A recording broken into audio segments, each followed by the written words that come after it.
Hello viewers, কেমন আছেন সবাই? আশা করি ভালোই আছেন। তো আপনারা তো জানেন কয়েকদিন চট্টগ্রাম শহরে একদম গ্যাস ছিল না। তো এরকম অনেকেই আছেন যে হঠাৎ করে গ্যাস, যারা গ্যাস সিলিন্ডার ইউজ করেন, হঠাৎ করে এই গ্যাস চলে যায়। তো তাড়াতাড়ি তো গ্যাস সিলিন্ডার আনা যায় না। তো যাদের বাসায় রাইস কুকার থাকে তারা এইভাবেই রান্না করে নিতে পারেন। দেখুন, আমি কাঁকরোল আর আলু ভাজি করেছি, তারপর ভাতও রান্না করেছি। এইবার রান্না করব মাছের মাথা দিয়ে, আলু দিয়ে মুড়িঘণ্ট। দেখি তখন মাথা আলু তো তবুও একটু একটু ভেজে নিতে পারছিলাম, তারপর থেকে একদম গ্যাস একদম চলে যায়। আমি মাছের মাথাটা একটু সিদ্ধ করে নিয়েছি গ্যাসেই, না হলে এখানেই ভেজে নিতে পারতাম।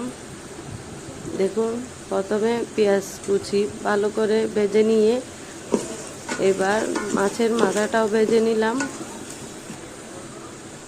এবার মরিচ মশলা সব কিছু দিয়ে কষিয়ে নেব। অনেকেই বলে রাইস কুকারে নাকি মরিচ মশলা কষানো যায় না, এটা ভুল ধারণা।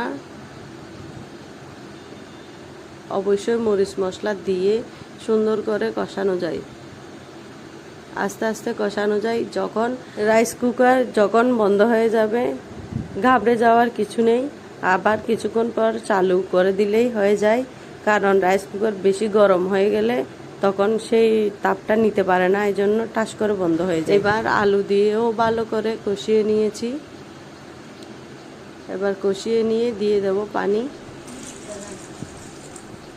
এবার মনে মনে চিন্তা করলাম, বাসার মানুষ কিভাবে এই তরকারি দিয়ে ভাত, এক তরকারি দিয়ে ভাত খাবে।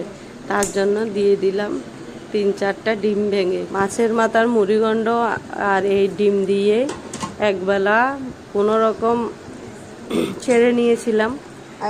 আপনাদের যখনই গ্যাস চলে যাবে বা গ্যাস থাকবে না, তখনই রাইস কুকারে এইভাবে বানিয়ে নিতে পারেন।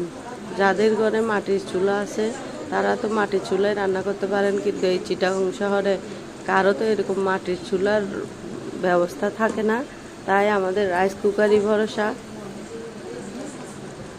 রেস্টুরেন্টের খাবারের থেকে অনেক গুণ ভালো হবে এইভাবে একবেলা দুই বেলা খেলে। আজকের মতো টাটা।